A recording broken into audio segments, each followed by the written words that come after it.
Hello student, यहाँ पे question given है, if the acceleration of a block A is 5 metre per second square then acceleration of the block B आपको बतानी है। Question को समझना पड़ेगा। सबसे पहले देखो, मैंने डायग्राम को थोड़ा सा बिगर साइज में ले लिया। यहाँ पे तो मैं सारे एंगल्स लिखता हूँ। अगर ब्लॉक बी है उसमें 37 डिग्री एंगल दिया है तो देखो मैं यहाँ पे लिख रहा हूँ 53 डिग्री। ये तो हमें पता है ना, ट्रायंगल के तीनों एंगल का समेशन 180 है तो ये 53 हो जाएगा। ये 53 है तो ये एंगल भी आपका द हेल्प ऑफ आप ज्योमेट्री जो आपने पढ़ी होगी मैथमेटिक्स में जूनियर क्लासेस में, तो ये भी एंगल 53 है। और ये अगर 90 डिग्री है तो ये भी आपका कितना हो गया, 37 डिग्री। तो ये सारे एंगल्स क्लियर है। अब इस ए ब्लॉक को मैंने यहाँ पे बनाया है, बी ब्लॉक मैंने यहाँ पे जो ब्लू कलर के दिख रहे हैं ना आपको, ये ए और बी मैंने दोनों लिए हुए हैं। यहाँ पे एंगल्स लिख देता हूँ ताकि कहीं पे भी हमको रिक्वायरमेंट हो तो हम एंगल्स को बहुत ईजिली समझ सकें। 53 डिग्री बी में किस तरीके से एंगल है, ये है 53 डिग्री। इस तरफ कौन सा एंगल है आपका, 37 डिग्री। और 90 डिग्री तो हमें पता ही है। अब बात क्या है, क्वेश्चन में गिवन है the acceleration of a block A is 5 metre per second square. तो सबसे पहले फोर्सेस देखते हैं कैसे लग रहे होंगे। ब्लॉक ए में नीचे की तरफ m इंटू ए इंटू जी एक्ट कर रहा होगा। ए यहाँ पे कांस्टेंट है, मतलब यहाँ पे ना वॉल है एक तरीके से, इसलिए ये सिंबल दिया जाता है। तो ए जो ब्लॉक है वो राइट डायरेक्शन में, राइट और लेफ्ट में यहाँ क्लियर कर देता हूं आपको। This is our right direction and this is our left direction. ठीक है, जैसे आप स्क्रीन पे देखेंगे तो आपका राइट हैंड जिस तरफ है वो राइट डायरेक्शन और लेफ्ट जिस तरफ आपका हैंड है वो लेफ्ट डायरेक्शन। अब ए इस तरफ मूव नहीं कर सकता, बात बिल्कुल क्लियर है। ए पे फोर्सेस कैसे लग रहे हैं, नीचे की तरफ इतना फोर्स लग रहा है। ठीक है, और कौन से लग रहे होंगे, बी के कारण ए पे इस तरीके से नॉर्मल फोर्स एक्ट कर रहा होगा, जिसके दो कंपोनेंट होंगे, एक इस तरफ होगा और एक इस तरफ होगा, वर्टिकली अपवर्ड। बिल्कुल क्लियर है। ठीक है, वर्टिकली अपवर्ड एग्जैक्टली हम उसको बना लेते हैं। कुछ भी अगर कंफ्यूजन हो यहाँ पे तो उसको थोड़ा सा ठीक कर लेते हैं। अब ए पे जो नॉर्मल फोर्स लग रहा है बी के कारण, वो किस तरीके से है, इस तरीके से नॉर्मल के दो कंपोनेंट आ गए। अब ए भी जो बी पे लगा रहा है फोर्स, उसको भी मैं दिखा रहा हूँ यहाँ पे। ए भी बी पे जो कॉन्टैक्ट फोर्स लगा रहा है, जिसे हम नॉर्मल फोर्स कहते हैं, वो इस तरीके से एक्ट करेगा। उसके भी दो कंपोनेंट होंगे, एक इस तरफ होगा एक इस तरफ होगा। ये बात हमें क्लियर है। अब ए की एक्सेलरेशन जो दी है वो 5 मीटर पर सेकंड स्क्वायर दी है। ठीक है, तो वो किस तरफ हो सकती है, देखो ए मैंने आपको ऑलरेडी बोल दिया, ए राइट डायरेक्शन में नहीं मूव कर सकता, लेफ्ट की तरफ भी नहीं मूव कर सकता क्योंकि कोई फोर्स नहीं है इस तरफ।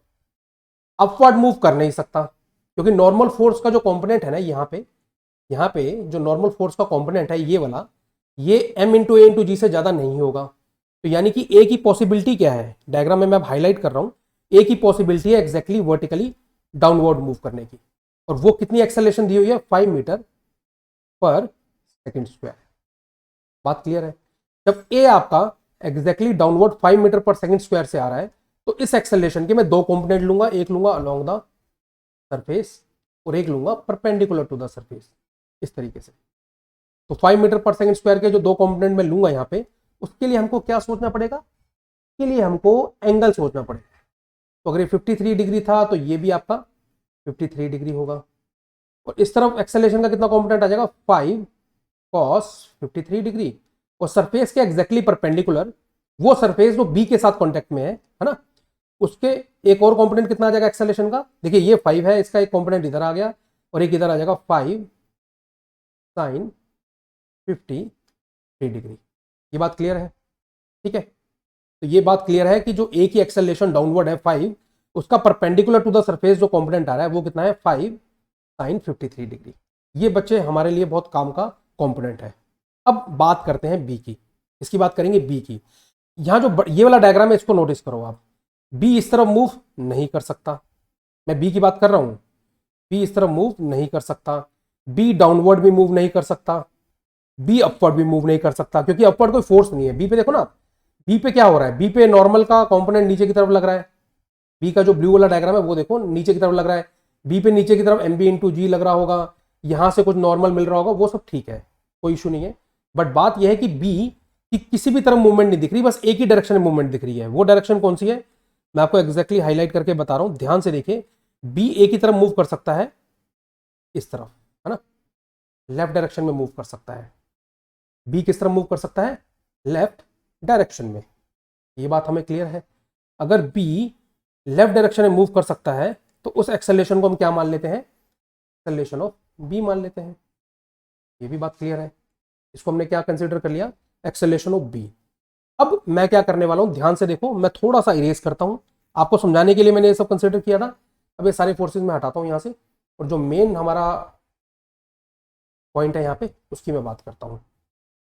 वो पॉइंट ये है कि अगर बी की एक्सेलरेशन, अगर बी की एक्सेलरेशन लेफ्ट की तरफ है, देखिए ब्लू वाले डायग्राम में बता रहा हूं एक्सेलरेशन ऑफ बी इस तरीके से, तो इसके दो कंपोनेंट बनेंगे, एक इधर बनेगा और एक इधर बनेगा, है ना, परपेंडिकुलर टू द सरफेस। हमको फोकस करना है परपेंडिकुलर टू द सरफेस वाले का कंपोनेंट पे, तो उसके लिए एंगल्स कंसीडर कर लेते हैं।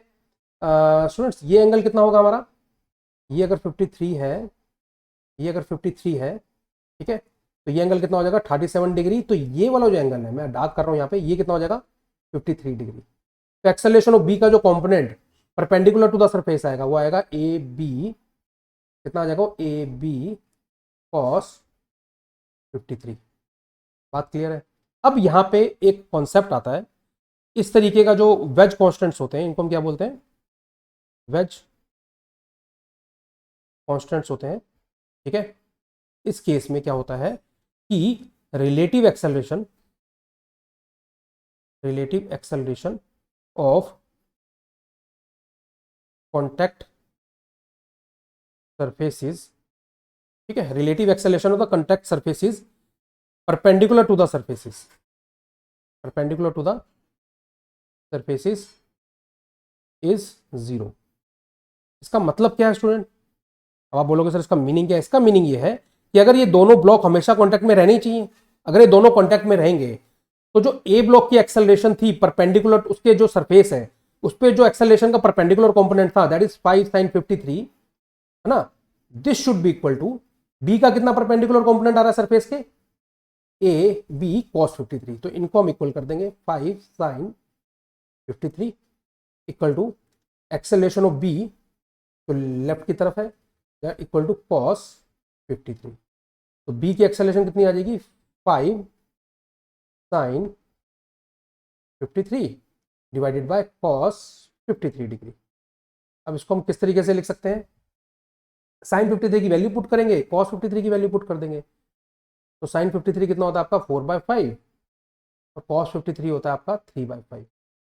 कैंसल आउट करते हैं, ये आ गया आपका कितना 20/3, कितना हो जाएगा ये 6.67 metre per second square. Clear है आपको, कितना आंसर आ गया आपका 6.67 मीटर पर सेकंड स्क्वायर। तो अब आप चार ऑप्शन देखते हैं, चार ऑप्शन में कौन सा हमारा करेक्ट होगा, option number D is the correct answer, option number D is the correct answer. तो वेज कांस्टेंट का एक कॉन्सेप्ट है कि अगर दो सरफेसेस कांटेक्ट में है तो जब उनका मूवमेंट होगा तो उन दोनों सरफेस जो एग्जैक्टली जो दो बॉडीज की दो सरफेसेस एग्जैक्टली कांटेक्ट में है उनके जो परपेंडिकुलर उनकी जो एक्सेलरेशन के परपेंडिकुलर कंपोनेंट्स हैं, है ना, सरफेस के जो परपेंडिकुलर जो एक्सेलरेशन के कंपोनेंट्स हैं वो एकदम मैग्नीट्यूड में सेम होने चाहिए, यानी कि रिलेटिव जो होंगे, रिलेटिव जो एक्सेलरेशन आएगी परपेंडिकुलर टू द सरफेसेस वो 0 होगी। तो बस वहां से हमने इसको सॉल्व कर दिया।